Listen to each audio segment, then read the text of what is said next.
Brown says, get that India. Big boy. Call an ambulance! Maybe call a priest! Oh, what a shot! What a shot! Campbell killer! Hello and welcome back to another edition of the Tip Sheet Podcast. As always, I'm your host, John, also known as Forty20, joining me for another week of NRL news as we sort of work through the post-match fallout of the NRL Grand Final. My good mates, Sixties and Clint. Fellas, that was certainly one for the record books as the Panthers came back from a 16-point deficit to carve out, unfortunately, a pretty historic win against the Brisbane Broncos and be the first team to three-peat since our mighty Eels in 81-83. But before we get into that, let me ask how you're both doing, starting with you, Sixties. Yeah, look, not too bad, mate. It was a strange grand final for mine. It had all of the action and suspense that you probably want from a grand final, but I'm left wondering to what degree the Broncos absolutely blew it, and to what degree you absolutely lavish the praise on the Panthers for getting themselves back into that game and coming away with a title win that honestly I didn't see coming at the 60th minute mark. So I found out. I was going to say, I found out in the wake of that game where I asked, can you perform a Heimlich maneuver on a horse? And it actually turns out it is physiologically impossible to perform a Heimlich maneuver on a horse. So no wonder they choked. Yeah. They actually, that is an all-time choke from Brisbane, unfortunately, and one that's going to haunt them. They may go on to win a premiership, but that team is that good. But that one will always sting. Being up 16 points with, under 20 to go. And then Nathan Cleary, who at that point had a shocker. Like he'd let in a try or two with shooting out on Reece Walsh and was going to be remembered for all the wrong reasons. Turned it around and put in perhaps the single greatest quarter of play that we've seen from an individual player in the grand final. To almost, not single-handedly, but almost single-handedly, because a couple of guys like Moses Leota and a few other blokes had absolutely cracking finishes to that game as well. But yeah, storm home and claim the Clive Churchill and the grand final there. So yeah, crazy one there. We'll get into a little bit more as we discuss the podcast. But Clint, how are you holding up in the wake of all the grand final shenanigans? I find it interesting that Penrith are getting all these plaudits. Some of them deserve for their three-peat, but there's one club that they didn't beat this year, and if you're supposedly the best rugby league team in the competition, sure, you beat everyone at least once. And you know what? It was our mighty blue and goals that they were unable to get past this year. So, if they won the grand final and they can't beat us, are we the best team in the competition by default? Obviously we are unfortunately not part of the finals race this year, but the rivalry between Penrith and Parramatta has gone to a new level in recent years with Penrith's dominance, but the Eels also been really the lone holdouts, the lone bastion against their dominance. And I remember that stat that we spoke about the podcast earlier this year. I think Penrith had something like 15 losses in their three-year run through what would culminate to the three-peat, and almost 40% of those losses were the Parramatta. So yeah, which is in alignment with Stephen Crichton's career statistics. There you go.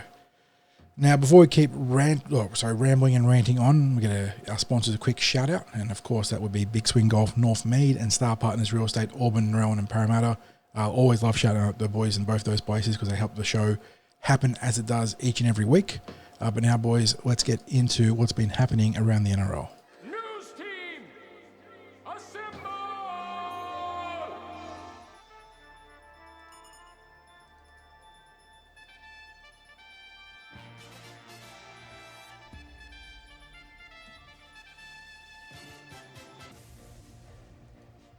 We start off with, not hot in the heels of the Kalmatua-Lungi news about his recruitment from Manly to Parramatta, with another former Seagull looking to join the Parramatta Eels on a train and trial contract. I'm not too hot in this one, boys, as we discussed in the sort of pre-recording, but there have been links putting Morgan Harper on a train and trial contract to Parramatta.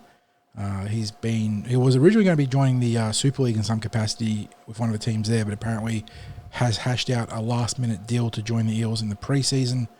I am not positive on this signing, and I won't say too much more, But how are you boys seeing this one playing out? Okay, well, let's rip the Band-Aid off, and we're not going to be making any sort of disparaging comments about Morgan Harper because we're here to talk about football, not the individuals. I guess what we probably had been looking for with Eels signings is something that for us moved the needle. Oh, this moves the needle. And for people that weren't privy, which is everyone, Clint and I were privy to 40's comments before we started recording. I'm not sure whether he's ready to release the shackles on some of his thoughts that he was expressing to us. Oh, let him off the back fence, coach. But yeah, look, I guess what I'm trying to say there is we need something significant to happen, and maybe, and I hate to say it, but maybe this is indicative of the fact that we aren't going to get anything happening. I fear that. I genuinely fear that because I know that the NRL has only just wrapped up in terms of the premiership for this season, but the other reality is that the pre-season starts in about 5-6 weeks, and you want most of your roster in place. And at the moment, what we have in terms of additions to the roster is a couple of players, well, potentially a couple of players that Manly aren't interested in keeping. Now, without putting the boot into these players, because who knows? I mean, they may turn out to be shrewd purchases. However, on the balance of probability based on exposed form to this point, we're looking at not too much changing in that the club is looking for bargain recruits. And we all know we need something to shake things up a bit in terms of a genuine well, I said before, a recruit that moves the needle. And let's say in a positive way, we need someone that's going to move the needle that adds. I guess we want value added, don't we? And and look, some people might be able to argue that these two recruits might even be a step up on some of the players that were with us in 2023. But the fact is, we want the Eels to return to finals football, and I think we need. And don't get me wrong, I think that the roster, the core of the rosters that's there, with a few things going better next year, we're not going to have some of the horrors that we face this year in terms of player absences. That it is still possible to make the finals next year, but we don't want to just keep making finals. We want to actually be making an impact, and we need a really good signing or two to really push what we're able to achieve in 2024. Clint, I'll chime in at the end, but how do you see this for the Parramatta Eels? You know, with all the lessons that we could have taken out of the 2023 recruitment, a lack of a top 30 being filled out, the Eels have responded by picking up Kelma Tuolangi, who I don't mind. I think there is something there to work with, and Morgan Harper. You know, did we take the right lessons out of here? Have we taken lessons out of what happened? Look, gents, I know we said we're not going to have any disparaging comments, and so I'm going to do my best to temper what I say here. You'd have to say the answer to that question at this point is no. I get that there's a top 30. I get that we have to fill it out. I get that when it wouldn't be necessarily be recruiting either of those two players to be starters in our side. But at the same time, you know, we were talking about this before the show, the top 30 should be filled out if our goal and remit as a development club is by kids with potential who may be able to push in for a game or two and show that they can handle it. And then, you know what? They're pushing for regular selection. This doesn't smell of any of that at this point. Now, there's still some time to pass between now and round one. And ideally, as Sixties alluded to, you want to have everyone there for day one preseason, particularly when you didn't make the finals, and building some of those connections if they're new players coming into the club. You know, and plenty of fans listening to this would remember back fondly to the 2016 off season when we picked up Michael Jennings in the January of that year. You know, and he spent a good 5 seasons playing with us after that point. It's probably the last really, I guess, big name outside back that we picked up. You know, he was a current State of Origin and Test player at that point. I think he was still representing Australia at that point before he switched back to representing Tonga. And you know, it's been a long time since we've made a splash with an outside back or an external back recruit, I should say, excluding spine players when I say back here. But yeah, you know, look, you'd have to think, or sorry, what you'd hope, I should say, is that we are making moves to take us to the next level. And we can't be satisfied being there or thereabouts. And this year we weren't even that because we didn't qualify for the finals. You know, all those other circumstances aside. So you're hoping that the review is that's being conducted or has been conducted points out the opportunities to improve, and that we act swiftly on that. You know, and we don't want to be unfair because, as I said, there's a little bit of time to pass between now and then. But you know, you don't want to be filling out the bottom end of the top 30 before making your big move. You want to make your big move as soon as possible, and you sit down and you hash it out until you get what you want. That's what I was sort of hoping, and I'm sure what many fans listening are hoping would happen or does happen sometime over the course of the next 4 weeks. You know, because Clint, we need someone. I want to talk about those sheer numbers at the moment. Now, we're sitting at 27 players should the Eels add Morgan Harper to the roster.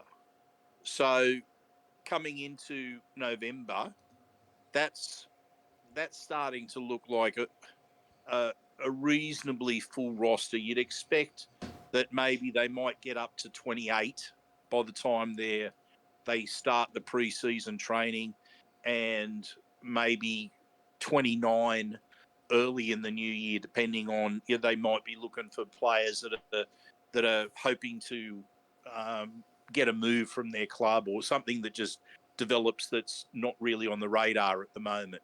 So once you start to talk about 27, 28 at the start of November, I don't know how much is going to change. And that's the part that concerns me, because we need to get something moving. I don't have any idea what sort of cap space that we have. I'd like to think there's a bit of money to play with. But, I mean, are any of us seeing people out there on the market that we'd want to chase that would be available for the 2024 season? No, we're way too late. Not externally. I mean, you look at what was available. You had just going down the list alphabetically I'm looking at acquisitions from other teams this season. Stephen Crichton, I mean, I know we need a centre, but he's getting fullback money. That was never a realistic option for us. Bronson Xerri, once again, yeah, I mean, you don't want to touch that. Jake Averillo, there's a lot of potential there. He's off to the Dolphins. Herbie Farnworth, who we were linked to but couldn't get the deal done. I mean, he's going to be, he already is a star. He's going to be awesome for the Dolphins. Right there. Then you've got, obviously, I know one's not a back, but the Roosters pairing of Dom Young, who, again, fits a big need for us, but also in terms of impact, the prop forward, Spencer Lenu, sorry. So, you know, there were guys there to go out and get. There's a few more too. Obviously, Paul Alamotti going to the Penrith Panthers on relatively peanuts. to fill up their top 30. Could have been a good project. I mean, we love a project player, but we're not investing in the right project players here. And that seems to be our ethos right now, is finding the bargain contractor guys to sort of mitigate our lack of TPAs, or taking a diamond in the rough for a project guy. And I don't mind taking a lottery ticket signing every year, and maybe it doesn't turn out. We saw this year with Momasia, it didn't work out. We've seen plenty in the past work out. It cannot be your main recruitment ethos. It just gets you in so much trouble. And you cannot rely on a coach like Brad Arthur to consistently get these guys to overperform. At some point, you need to go find a blue chip player and sign it to fit a need. And the Eels just have not done that. And like I said, I don't mind augmenting your recruitment with the lottery tickets or the developmental guys, the diamonds in the rough. Sometimes they don't work out. Okay, whatever. It's fine. Our strike rate is actually outstanding in the context of the wider NRL in getting these guys to perform. But again, you were just backing yourself into a corner doing that, because when they don't perform, suddenly you're so light on depth in your top 30. And even worse, when you do that with the ethos of a secondary ethos, or equally primary ethos of being a development club, you need to have these guys coming through and not losing them. You can't lose your Ethan Sanders to Canberra. And I know with Ethan, it's a difficult situation for the club because you have established halves in Moses and Brown, essentially blocking him in the NRL. But you've got to find a way to at least keep them on their first NRL contract, because otherwise you're literally just wasting resources developing them. Yeah. And look, I've said this before. I think that the Eels have that team that can play finals football next year, but I don't see the current roster winning the competition, right? And at this stage, based on 2023 and some things going better in 2024 than what happened in 2023, and we're mainly talking about player availability there for a start, but you're not talking about maybe going deep into finals football. You're talking about a team that's going to be competitive enough to play finals football based on who's there right now. But we want more than that. Now, are there talented pathways players coming through? Absolutely. Are they going to be ready in 2024? No. And that's, optimistically, we can start to look at them making debuts, maybe some of them, a small number of them, maybe making an NRL debut late in 2024. But we're not talking about players who are going to be the star players that you'll win a premiership on in the next year or two. You're talking about these are all very young players, and they have NRL future written all over them. But how many years are we going to tread water? And I mean that people can talk about, okay, 5-year plans or whatever the plan is, that something has to come to fruition. Well, Eels supporters have been on are we on a 40-year plan at the moment? Because look, I think we're about as patient as people can be, and we really need, and I think we all understand as well the vagaries of the salary cap, and the fact that there are constraints in what you can spend and where you can spend and what position, and then having pressure put on to retain players and having to spend more money on retaining players than you might have initially planned. We understand all of that, but at some stage there has to be something done that's a bit different, that's maybe in terms of attracting players that we haven't tried before. We have to think outside of the box to get someone that we really want. I mean, I'm hoping that the recruitment team are sitting down and they've got one or two really key targets, like really special targets, and they're coming up with a plan. How do we make this happen? Let's just make it happen. Because that when we look at some other clubs and who they get there, it's based on targeting players. It's based on coming up with a strategy for getting them to the club. But for us, what we do see on a regular basis is getting, as you say, project players. And the coach does a really good job with project players. But project players aren't going to win you a competition. No. And that's just the reality. And maybe some of these pathways players will win us a competition down the track, but that will be expecting supporters to be very, very patient again, without any guarantees. Mm-hmm. Because you just don't. How can you pick? You can't predict that young players are going to be NRL stars. It's such an inexact science.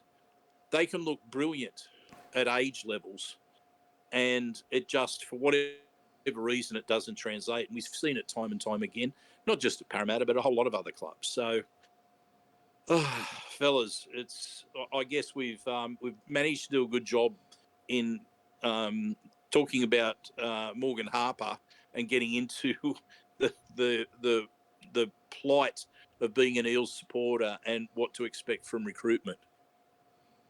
Yes, indeed. And when we're talking about that team and how they're still a top sort of finals contender, even with the down year, it makes sense that there would be some representative players in the roster, boys. So let's celebrate those players that did earn representative honours for the new look international scene that's happening, in how many days now?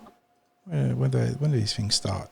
Nice to see. I've got my notes. Weekend. Yeah, there you go. So we've got the internationals coming up with England hosting the Mate Ma'e Tonga in a tri-series. It looks like a 3-game series.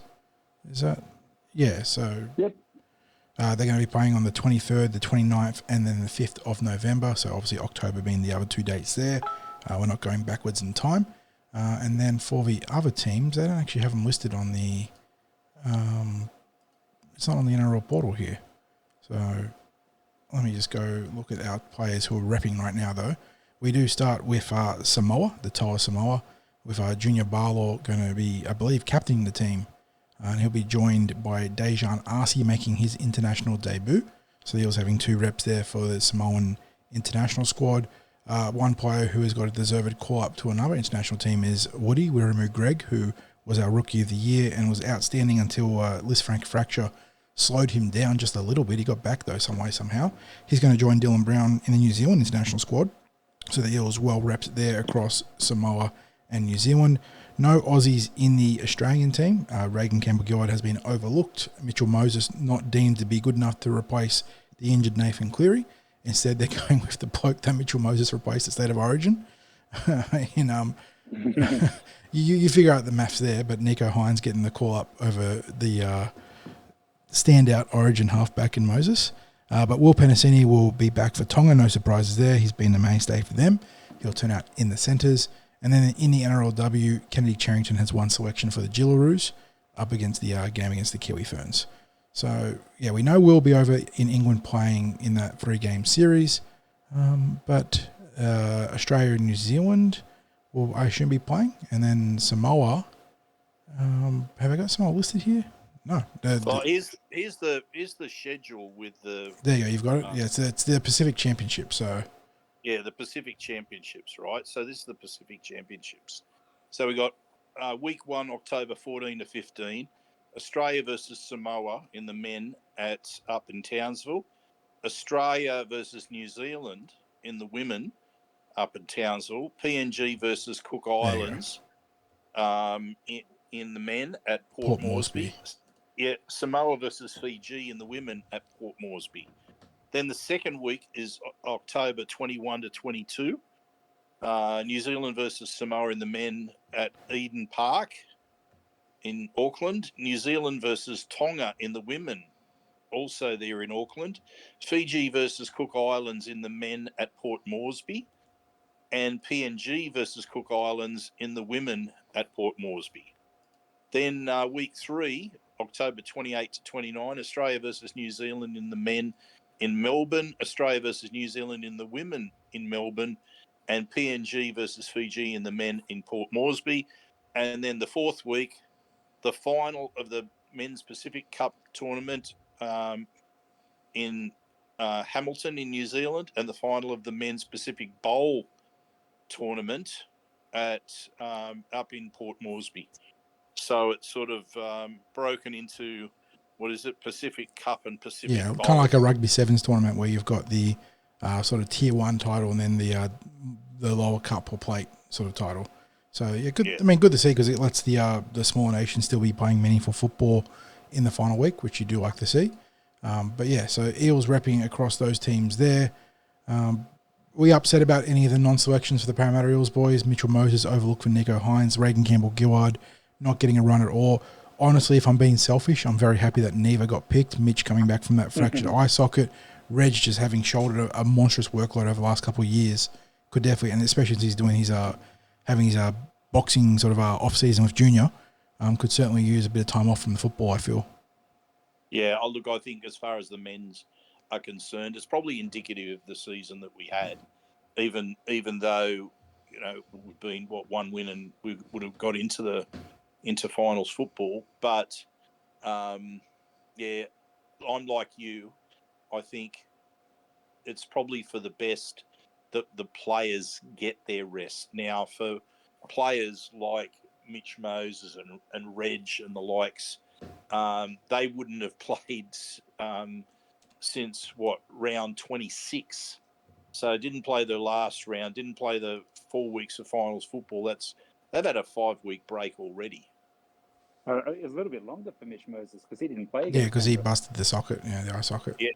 Yeah. So he's got a little bit longer, but so the players that aren't playing representative football, and that's the majority of the Eels squad, are have already been on an extended break now, and won't be coming back till early to mid-November. I haven't got an exact date on that at this stage, but I think it's good that they've had that sort of break, and even the players that are going off to those 5 players that are involved in those test matches, by the time they play on the next weekend, they would have had a 6-week break between when they last played. Obviously, they would have had to have kept up a certain level of training, and they'd probably be back into training with those squads now in preparation.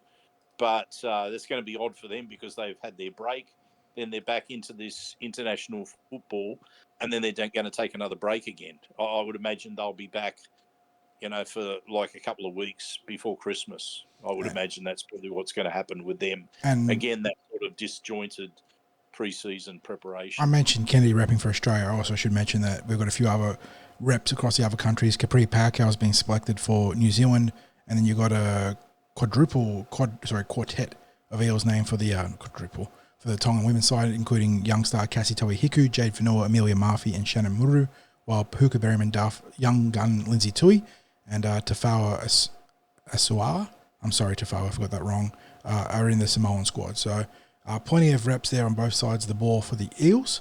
And like we said when we're sort of complaining about the Morgan Harper stuff, is that it's not for a lack of talent in the squad. It's about getting the right pieces to take these squads to the next level for both the men and the women. So, well done to all Eels on their selection there. Let's get back to the grand final, boys. We've got a couple of interesting games to break down there. It was actually, in terms of the entire weekend, even the AFL final was okay. I ended up watching that because my brother-in-law is a mad Collingwood fan. So I wanted to, either stick it to him if they got beaten up or, commend them if they won. And for the AFL, it was actually okay. But in the NRLW and the NRL, 2 absolutely pulsating games. The Gold Coast Titans doing you talk about heartbreak. They had that game won, and then a player by the name of Tamika Upton said, no, we're coming back. And a couple of mistakes by the Titans opened the way for Upton to get Newcastle home and secure back-to-back premierships for the Novocastrians. I think we all had... It feels oddly familiar, doesn't it? It does. Yes, Eels fans can definitely sympathise with the Titans there. Upton, just a class far above pretty much everyone in that code. She's so good. But the Titans did not shame themselves there, and they'll be kicking themselves about not getting the title secured. but they played a hell of a game, and it was just a fantastic game all around, really. How did we see this one playing out, boys? If we look at the box score here, it was 24-18 to the Newcastle Knights. Jamie Chapman, I mean, how many times in history are we going to see two hat-trick winners on the hat-trick scorers on the same day not taking home a title? Chapman with the hat-trick for the Titans, obviously Ezra Mann for the Broncos getting a hat-trick in, like 6 minutes? Crazy results. How much the Titans put that inside ball to Chapman? Yeah. And why wouldn't you keep going there? If the game, I mean, the Broncos probably could use that lesson, couldn't they, about going back to the well? They got away from what was working going down that left edge, and the Penrith Panthers came back. But in the context of this game, boys, obviously the Chapman hat-trick, but on the flip side, you had Upton scoring the last two tries with Strange, Gallagher, and Parker scoring in the, just either side of half-time, really. Strange and Gallagher before Oranges, and then, no, it was all before, I'm getting my time's like, it was all before half-time there. But yeah, the Titans holding a lead, a pretty healthy lead, actually, in the final moments. They were up, 8? No, I think it was 6, wasn't it? 6? I'm sure it was like. Yeah, it was. You're right. It was. So they got into the lead, but then I think there was a couple of penalties and some ill discipline, which again sounds quite similar to the other game that was played afterwards. It just opened the door a crack, and when you've got a team as good as the Newcastle Knights or the Penrith Panthers, that's all they need. It's just that door to be ever so slightly ajar. All I'll say is in the preview, I think I mostly mentioned one player. I think we all honed in on the one player, and you can see why she got the Dally M and is hailed, I think, pretty universally as the best player in that competition. What a phenom, just relentless, and she just popped up time and time again when the Knights needed her most. And I know they've got a star young halfback in Jesse Southwell, but Upton is the engine that makes that team just whir. Yeah, and it makes you wonder how they were able to lure her away. What a coup! Yeah, I mean, I know that she wasn't the only star that they got in that initial wave of signings to help them get to that first grand final victory, but she was clearly the most important piece, and that's saying a lot given the caliber of some of the other players they recruited. But yeah, what an incredible player. Clint did. I mean, it was a surprise that we didn't get either the Broncos or the Roosters in the grand final, but we ended up with such a quality grand final in the NRLW. Is that like a message to the rest of the NRLW that you don't have to have all the stars in your team to be able to put together a championship year?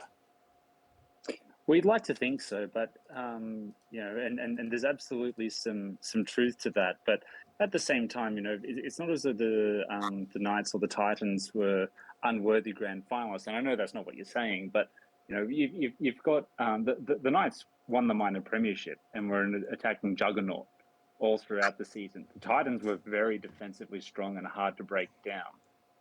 Comparatively. So, I think, and maybe one of our listeners might correct me in the comments here, but I think we had the best attacking side against the best defensive side. And I think the Roosters sat 2 on both attack and defense. And maybe one of our listeners might be able to correct me if those stats are incorrect.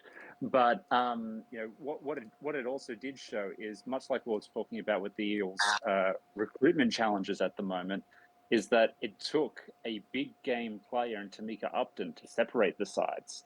And it goes to show the value of a genuine game breaker. So, I think the Knights were absolutely worthy winners. But, echoing back to your point there, Sixties, you can absolutely create the opportunity for yourself to be there, and you don't need to have the star-studded roster that the Roosters had the past 2 seasons, because they've come up short both years. But you still do need some quality across the board, and you need to be a side that's performing consistently over the course of the season. And I think that's the message for all the other teams. That preparation is key, and it sounds like such a simple statement, but it's true. That the better prepared you are, the more likely are you going to succeed. So, I'd say that's the takeaway for the NRLW season. And I suppose I was just going to say there too. Yes, the Knights and the Titans did assemble teams that were still quality rosters, and maybe to the end that you pointed at before, is that what each of those teams developed was an area of excellence. So the Titans developed excellence in their defence, the Knights in attack, and worked on starting with a strength and then strengthening other aspects of their game. And then, as you say, when you've got a superstar like Tamika Upton who's there and can prove to be a point of difference in the team when they're needed, much the same as Nathan Cleary was that point of difference for the Panthers when they needed it, then that's the key to assembling a championship team. Sorry, 40. I was going to say the natural follow-up for me then in the NRLW is how far off are our Eels from matching the likes of the Knights and the Titans and obviously Roosters, Broncos below that. I say below that, but on the same par. They just narrowly missed out on spots in the grand final themselves. What do we need to see from our girls? I know we've sort of touched on it with the changing of coach coming up and whatnot, but let's say we get a good coach. Like we find someone that fits with the needs of the team. In terms of the roster, how far off are we? Oh, that is one of the more difficult questions to answer, because I can look across the roster and can find some positives about a lot of the players that are there in the squad. But somehow there's a balance that's not quite right. Mm-hmm. And like I said about the Knights and the rosters, Knights and the Titans and their rosters, we didn't develop any area which was an area of excellence or a strength for the team. And I think the biggest area that we need to work on is discipline and defensive attitude, because I think the stats speak for themselves there. Mm-hmm. The incomplete sets and the missed tackles, they're just you're not going to compete. And what we saw this year was strings of tries coming. Once the dam was busted in games, it would really bust, wouldn't it? It was like the flow would just completely overwhelm. They couldn't stimulate the bleeding, no way. Yeah, so no, and it almost seemed like it was a regular thing to be absolutely punished for an error. It was almost like the team found it impossible to defend an error. If they were on the attack, turned the ball over with an error in the red zone, the opposition could go 90 metres in that move, in that next set of six and score. And I don't know whether that was just whether the heads just dropped and mentally they just weren't in it in that next set. But what you'd end up seeing was the team on the back foot for the set of six that would follow an error, where they'd be constantly backpedaling.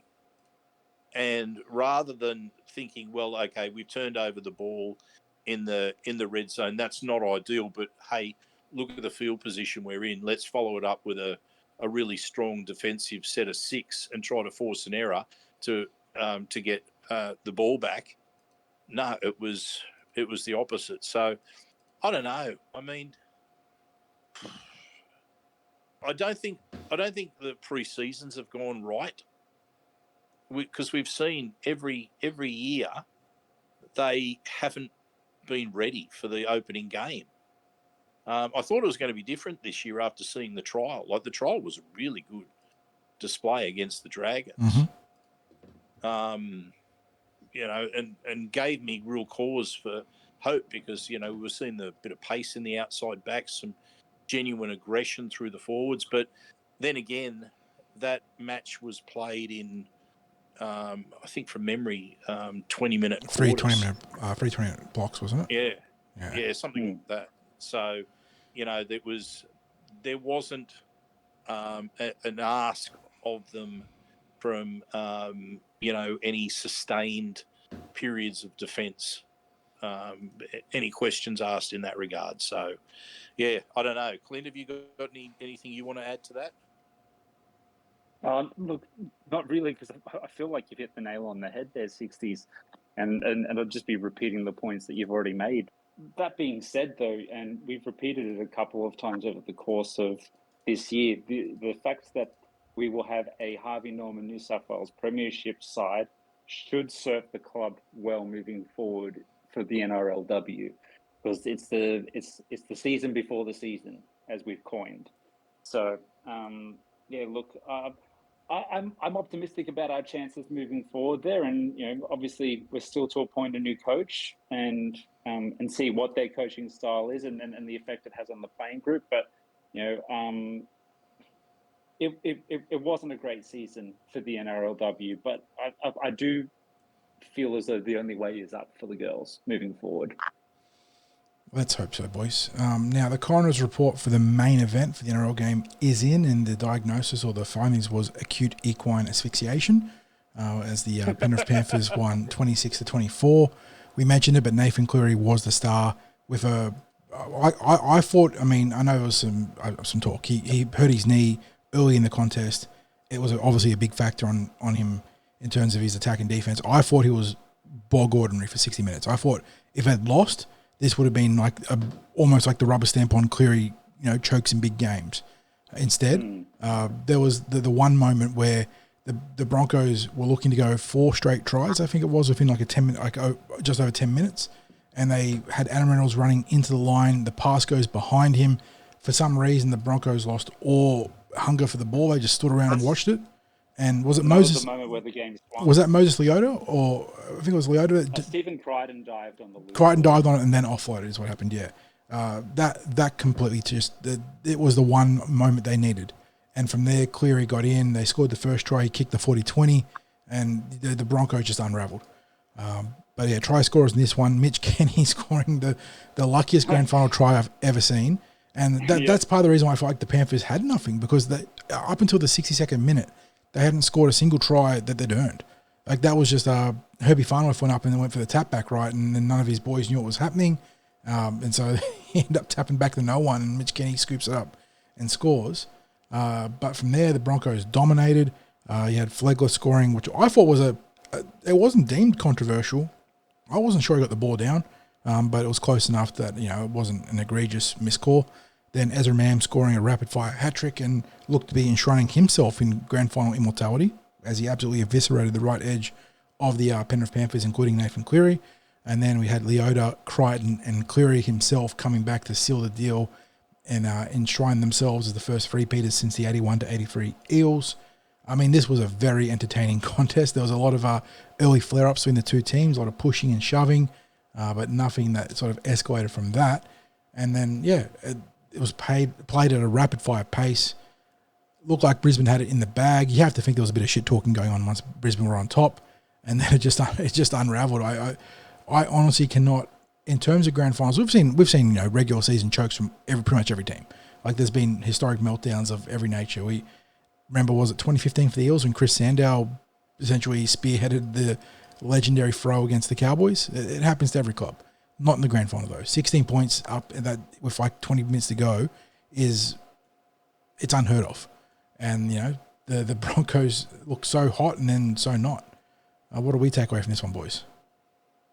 Look, I said before, I think it was as much a case of the Broncos throwing it as it was testament to the Panthers' resolve of staying in the game.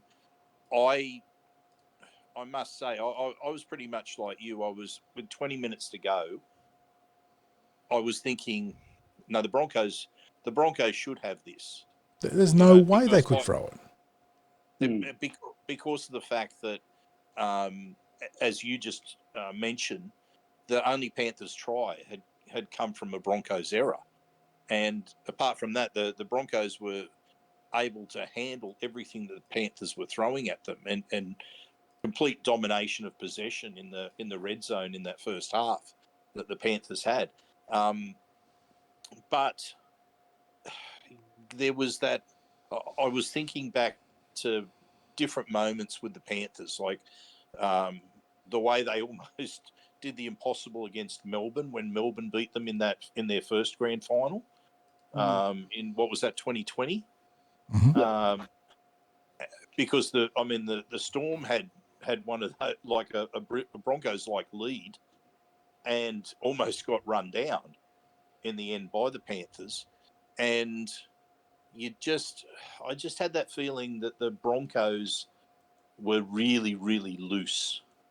Like, it was those tries that they scored, that error that you highlighted, there was No urgency. that was just, there was no excuse for that error. No. I mean, like there was no urgency to fall on the ball, as you said. They were just so scrappy and loose, and that continued then for the rest of the game. Like the errors that they made, it was, they unravelled in that last 20 minutes in a way that didn't do justice to their first 60 minutes. No. No. And that sort of leads me to a question for Clint. Adam Reynolds was brought in with the express mission statement of being the man for these moments. Was his performance an indictment on that, recruitment? He's been so good for him across his tenure as a Bronco, but on the biggest stage, in the biggest moments, when they needed him to manage this game, he came out with some shonky dropouts. I know he got twisted up in a tackle pretty early on, and he might have done something to a hip flexor or something like that. But he wasn't there. Like he didn't need to be the star. He needed to manage the game. He needed to get them to their kicks through the set. And sometimes it's out of your hands as a halfback. Like, your other players will do something stupid. They'll drop the ball, make a mistake. But the Broncos just could not get to a kick in the second half. It felt like after their little run of tries to Ezra Mam. They got on top and then forgot how to play football.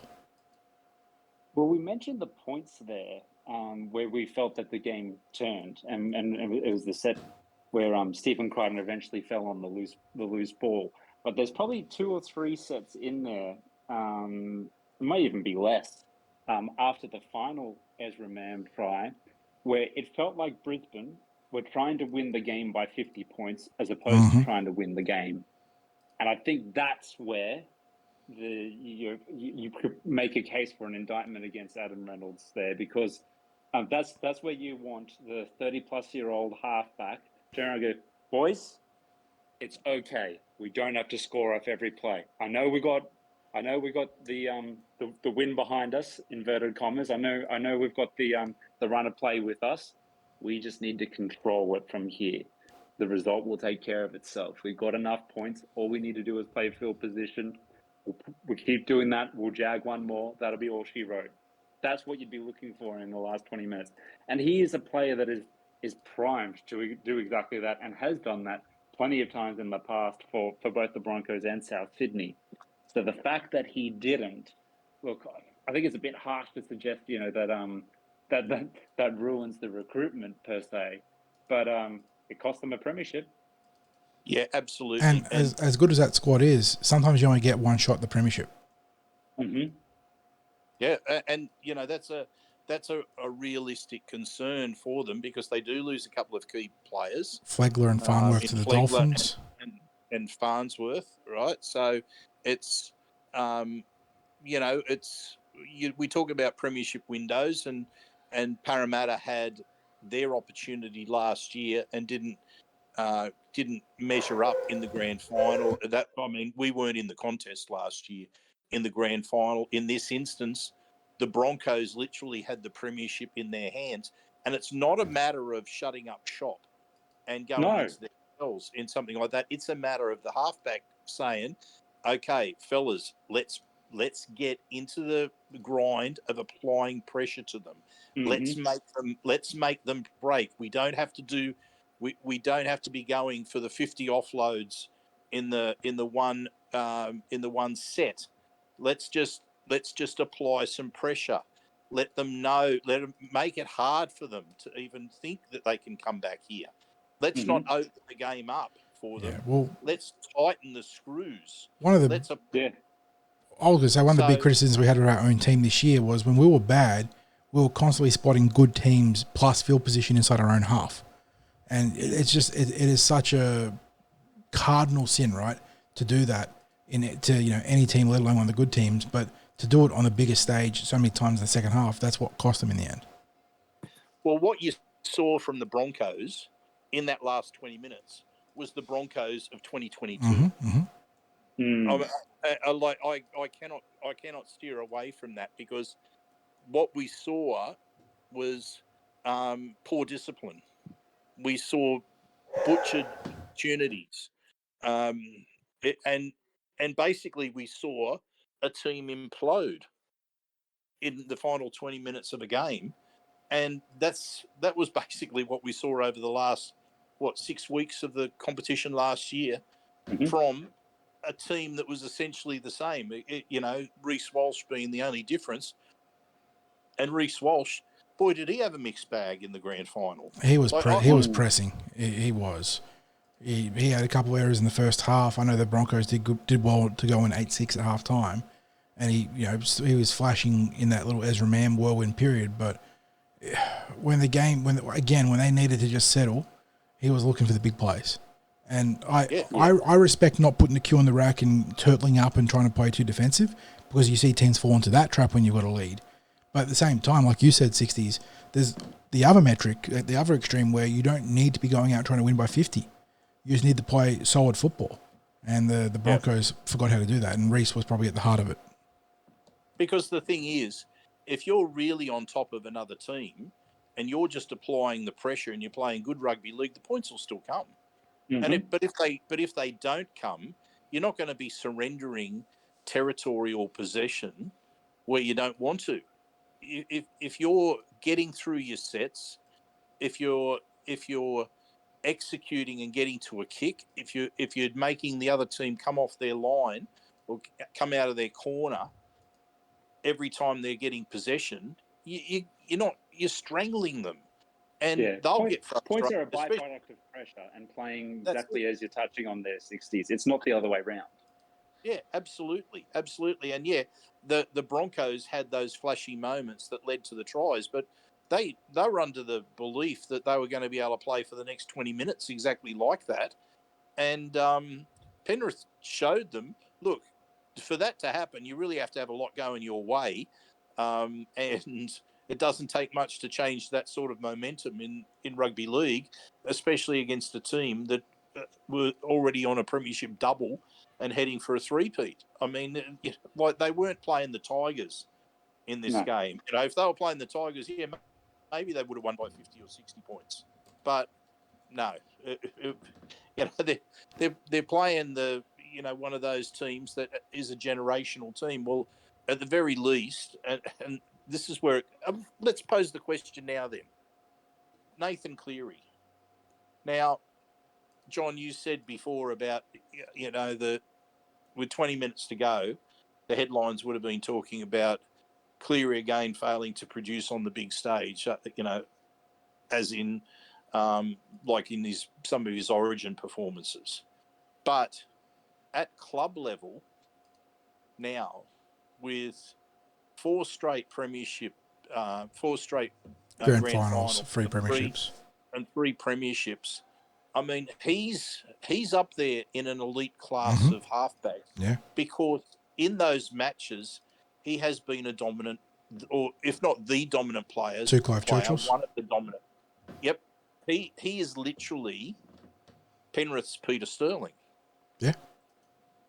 Yep. And I cannot argue about that. And I mean, we talked during the Origin series about whether there are certain players that don't adjust well to that particular arena for whatever reason, and the debate is still on about Cleary in those particular type of games where it's just a 3-match series like that. But across the breadth of the season, and now over the last 4 seasons, we're talking about a level of excellence that is impossible to deny at this club level. I mean, we're where do you rank him in terms of halfbacks that you've seen in your lifetime? I pose that question to both of you. It's interesting too because it comes back to that rep versus club divide, doesn't it? Because you think of guys like Joey, like JT and Cooper even, who all had the big Origin international moments as well as the great club moments. And while I think Cleary has been the best club level halfback out of any of those ones, and I know Joey carried some substandard Newcastle teams to premierships, that's part of the reason why he has, between that and sort of really, he didn't pioneer, but he perfected the modern halfback role, I feel like, Joey, which is probably why he's held in such legendary regard from his peers and from, the wider audience as well. Yeah, geez, it is a very difficult conversation now, isn't it? And on top of that, the legend of playing through I assume it's an MCL sprain. I haven't seen the full details, but to be able to play on a bad knee, it must have been an MCL or something similar. Well, enhance the effort that he had there, sort of akin to what Cooper Cronk did with the Roosters when he had the separated scapula. But yeah, I mean, he's in rarefied air, isn't he? I know he's got plenty of detractors, and you can understand why the way the Penrith team sort of carries on with their bravado and whatnot. But in terms of the results, they can't be ignored now. He's at the club level, the elite of the elite. Yeah, Clint. Look, it's a hard question for me to answer because I'm very pro Andrew Johns as the best halfback that I've ever seen, and despite what the statistics say at the minute, maybe the course of history will change and shift that.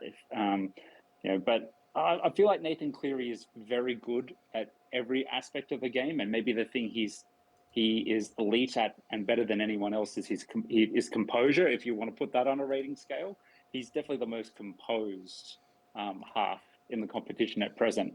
And he's probably got that a bit better than some of his peers. And I include Andrew Johns in that because Joey was a lot more of an emotive player. As opposed to, and I mean this in a very kind way. I mean this in the most complimentary way, whereas Cleary seems almost a little bit more robotic because he's removes the emotion and makes the right choice 9.5 times out of 10.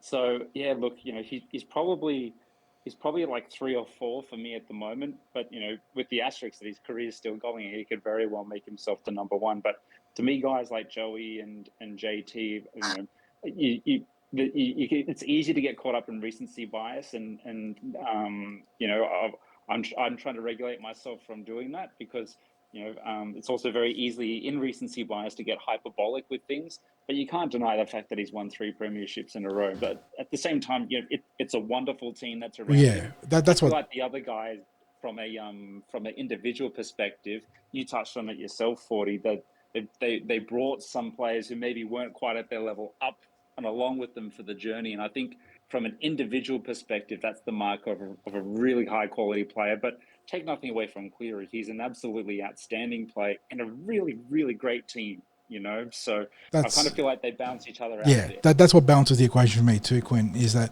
you don't get a dynasty team with just a great playmaker. The Penrith roster, I mean, it's being picked apart by the Bulldogs in particular, but by a number of teams, and it still has so much talent in it. And that's obviously a massive compliment to the way Penrith have handled their business in terms of development and with importantly, augmenting via recruitment. Viliama Kikau was not a Penrith junior. They brought him in. Api Coruscant wasn't a Penrith junior. They brought him in. They've done a great job of finding the complementary pieces in recruitment to the point that they can elevate the rest of the team. Obviously, neither of those players that were there this year. And that's why I think Penrith looked the most vulnerable they've looked. Yeah, I know that they still, at the top of the table, but they looked the most vulnerable if you're watching on a week-to-week basis until the very end of the season when they sort of got back into gear. Cleary, incredible player, playing in an incredible team. So that's going to mean that I don't think that there's always going to be a pundit that's going to argue one way or the other, right?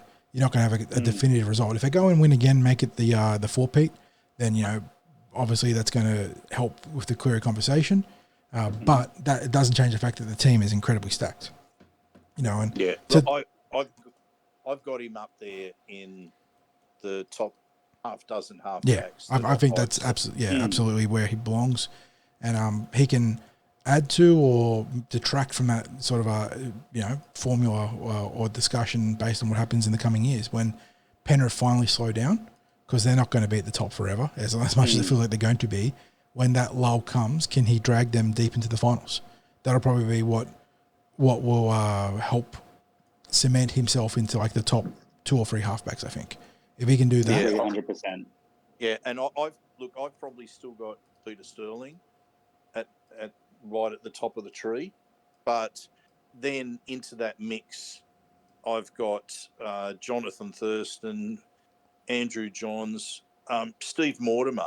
I thought was a great halfback.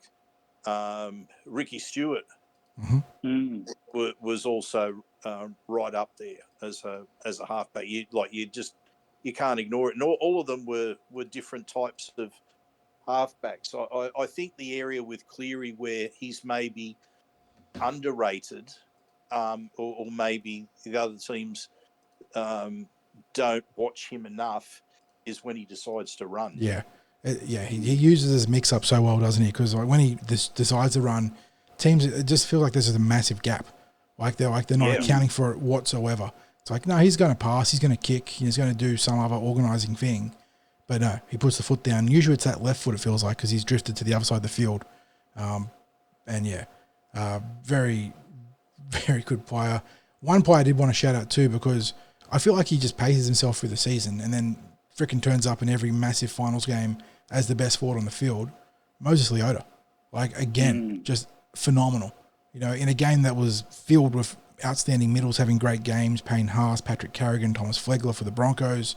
Obviously Isaiah Yeo got knocked out of his game for a bit, so it wasn't as influential as he has been in the past. But Leota again, he just, I don't know what it is. It feels like, we've talked about it before, but it feels like the Penrith back three carry them through the regular season in order to keep those middles fresh for the finals, and then they just tee off, and we just saw it. I think we've as you say, we've spoken about it before, and the huge rap that I have on Isaiah Yeo. He's been from the time that he was first taking the field with the Panthers, he was a player that I wished Parramatta had just thrown the checkbook at him and said, you write what you want. Wouldn't have even cost back that much back then when he was filling as a centre. No.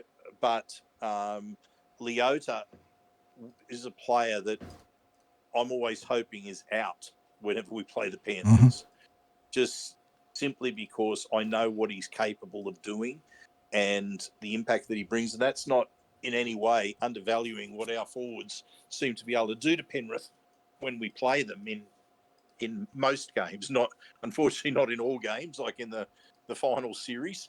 But so I think that's a fairly good shout out. So I guess the final question before we move on, fellas, to talking about a couple of other NRL news items, is what odds would you put the Panthers at for next season? Oh, can you bet against them? Now?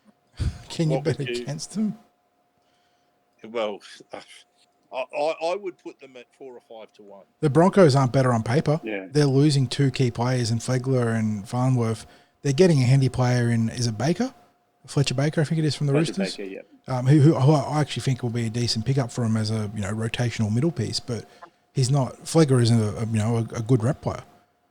So I mean, who are they losing? The Panthers, that Crichton, and Crichton again is a player I feel like sort of cruises through the regular season, tends to turn up in the finals, which is important, but it's in a replaceable position, and Penrith just seem to churn out these outside backs. Right now, what we'd expect, they'd probably put Taruva right into the centres, and then bring in Taylor May. And then Taylor May. Either way, they put Taruva in centres, Taylor May onto the wing, or vice versa. So they're not exactly losing that much. I think where I think they've been kissed on the proverbial is they've hit the final series with a healthy roster. Well, and the one player they lost this year, again, it was like the most superfluous member of their playmaking core. in Jerome Luai. You know, Yeah. I mean, I know they've got a no frills battery at dummy half. Much like the Parramatta Eels, they've shown that they can make it work with just the dummy half that can defensively hold their own and distribute the ball effectively, and then take the opportunities that present themselves, as we saw with the Mitch Kenny try. But yeah, Cleary, Edwards, Yo, that's really the ticking heart of that playmaking core there, and I think Yo being off for the 15 minutes for that mandatory concussion check was like the most injured they've been among that trio in the finals in that 4-year run. Yeah, yeah. Like they like last year, from memory, I think they had every single player in their top 30 available. I could be wrong, but I just have it in the back of my mind. They won 4 grades last year. Now, maybe this is you said that they look their most vulnerable this year, and I guess there's a little bit of evidence in that. The 3 grades last year that won the title under the NRL didn't go so hot this year. You had the New South Wales Cup didn't make the finals. Flegg didn't make the final. Flegg made the first week of the finals, got bumped out by the Eels. Yep. And SG Ball, I'm just trying to think, did they play finals football? Surely they were in the finals. I'll have a quick gander. But yeah, I mean, it's hard to discredit the Panthers for not having, deep finals runs in every single grade. But again, it's a testament to how hot their organisation can get. They made the grand final qualifier in ball. They were knocked over by the Knights 10-8. So that's it. Yep. Forgot about that. Yeah. Yep. So yeah, they didn't dominate every level this year. So maybe the pipelines are slowing down a little bit, and that's to be expected, right? You cannot go over half a decade of just dominating every level. It's not sustainable, and the fact that they've been so good for so long again is a huge credit to the way they administrate their football team. So Eels no longer the most recent reigning three-peaters. Penrith enshrine themselves in immortality, and Cleary gets a very unique piece of grand final history with his individual effort there. Let's move on there, boys. Talk about some other happenings quickly in the NRL. We've got a coaching, not a reappointment, I suppose, just a resigning. It's been spoken about as being a done deal for essentially months now, but given the turmoil that this club went through at the end with some, not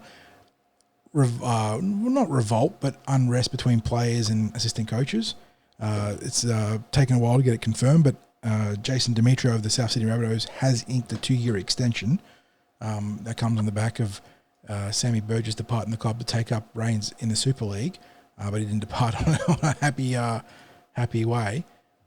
Right move for the Rabbitohs boys, or were they needing to move on from Demetriou given what's been happening there? Oh, look, I think it's the right move. Whether South are going to bounce back and play finals football next year, I'm not too sure. It's a volatile roster, isn't it? Yeah, it's. I guess in some respects they're not too different from the Eels in that they had a greatly disappointing 2023 on the back of a promising 2022. But there wasn't a great deal of disruption to the South Sydney roster. They didn't lose the number of players that the Eels did at the end of 2022. So you'd have to say it was a disappointing season. You'd have to say that there's those rumours there that the coaching style doesn't suit all of the players there. But you know what? When a team is struggling for form on the field, I think you start to get disgruntled players. Mm-hmm. And given that you had a reserve grade team that went on the march with late season form and were picking up wins, you probably had some players there that maybe thought they should be a chance of playing first. You get all this sort of stuff going on, don't you? Where, there's players feel they're not getting a shot that maybe they should be getting or deserve more than someone else. again, I don't know whether they'll play finals football next year, but you'd have to say he's only just taken over the reins at the Rabbitohs the last couple of years. So, yeah, there's probably nothing wrong in him being extended by their club. You in accord there, Quinn, or you have a dissenting view? Yeah, look, yeah, I agree. We're in accord. Kind of coincidental you say that. I was watching Pirates of the Caribbean the other day. We have an accord.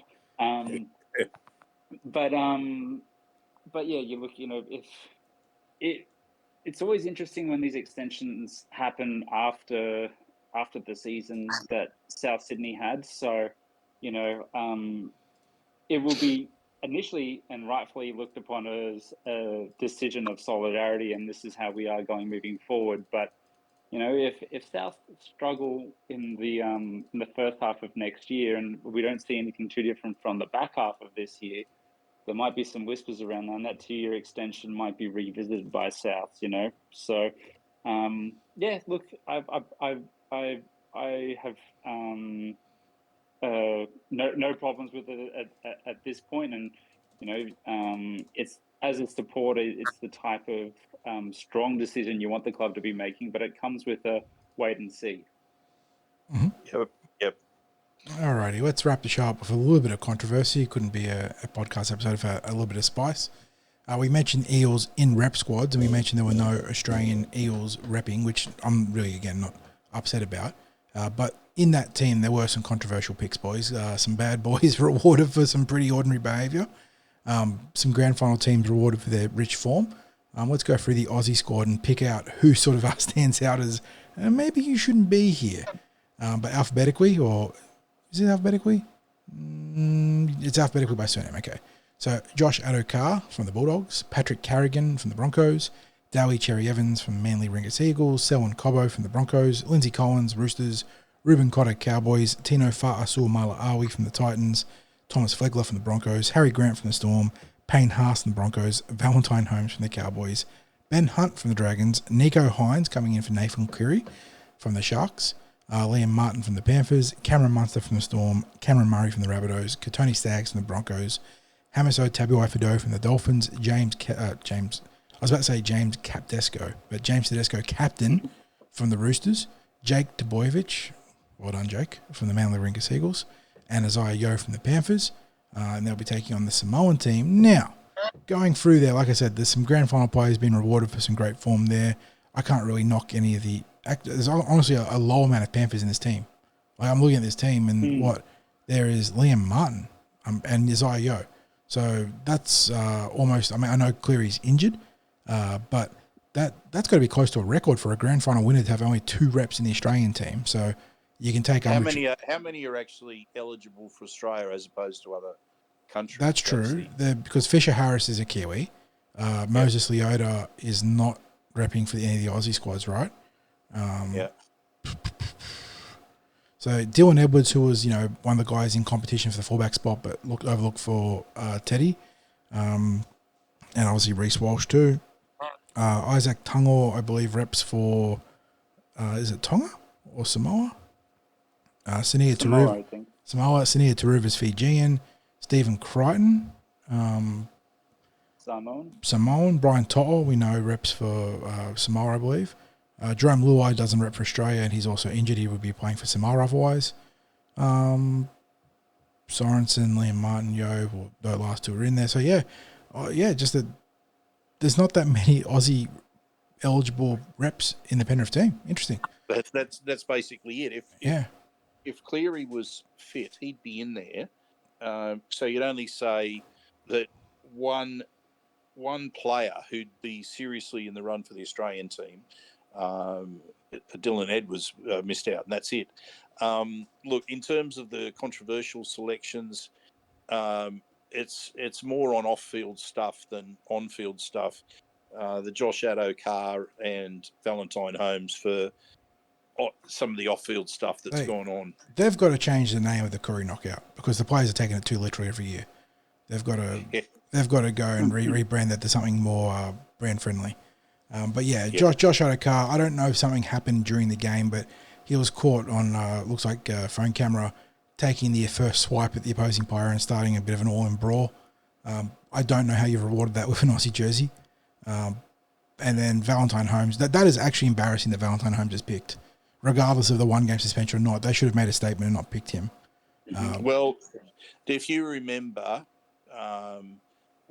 we had the case of the Melbourne Storm players that Cameron weren't. Munster, Brandon Smith, and Chris Lewis. Yes. No, I'm also thinking about the Kiwi players that year who Oh, were Jesse Bromwich and and Kevin Proctor. Yeah. Yes. So Dave Kidwell refused to select them for that behaviour, and so I don't believe Valentine Holmes should have been selected because he was given a slap on the wrist for a start over that off-field incident.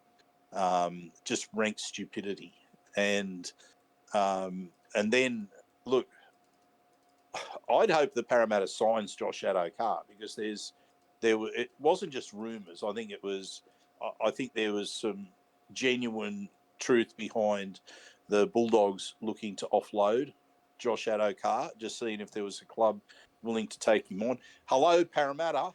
What do you need? a bit of pace in the outside backs? Please. If what I heard was correct about the opportunity to pick up someone like Josh Addo-Carr, the Eels should have been absolutely pounding on his door and saying, look, head up to Kellyville, mate.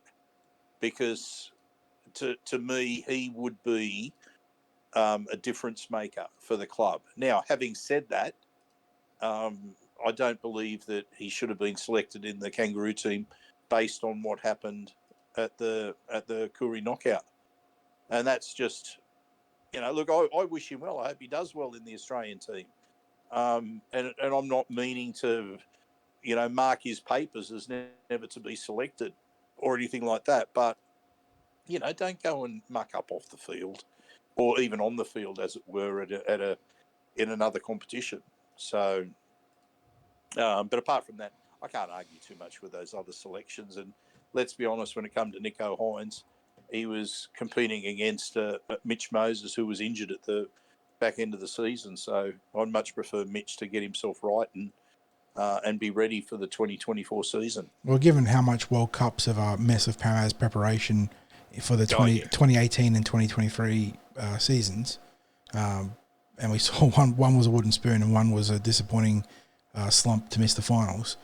I'm glad not to have too much disruption from international football, especially when it's so whimsical and they want to ramp it up and make it a big deal. And 2023 they suddenly want to make international football relevant again. It's like a big. I'm not against it. It's just that it feels very arbitrary sometimes. And for the Eels, getting a chance to properly reset and get into a preseason, hopefully healthy, hopefully having this batch of young kids chomping at the bit, pushing some guys from underneath. I'm not too unhappy about that. So, yeah, no complaints from me there. And obviously maybe puts a bit of fire in some of the bellies of our boys that were overlooked. Hopefully that's the case. But, yeah, aside from that, I don't think there's too much to talk about. I'll take one quick gander at the breaking news to see if we've, as we want to do, just missed something. But going in there... Yeah, I think we're good to wrap it up there, boys. We'll press the stop button on the record. And then we weren't seriously thinking we'd knock this over in half an no, hour. but we'll stop recording here and then have some massive breaking news happen. I'm sure within an hour of us. Well, mate, as always, you've done a fine job there, 40 and Clint, and our shout out to people who are listening to the podcast in what is now the rugby league off season as such, but there's no such thing as an off season on the Cumberland Throw. Stick with us. We'll keep pumping out the podcasts as well as any relevant news articles in the lead up to the pre-season and pre-season training reports. And as always, thank you to Big Swing Golf at Northmead and Star Partners Real Estate, Auburn, Narellan and Parramatta for being behind us in what we do to bring you everything Parramatta Eels. So again, thank you to everyone for listening. And as always say, go you mighty Eels.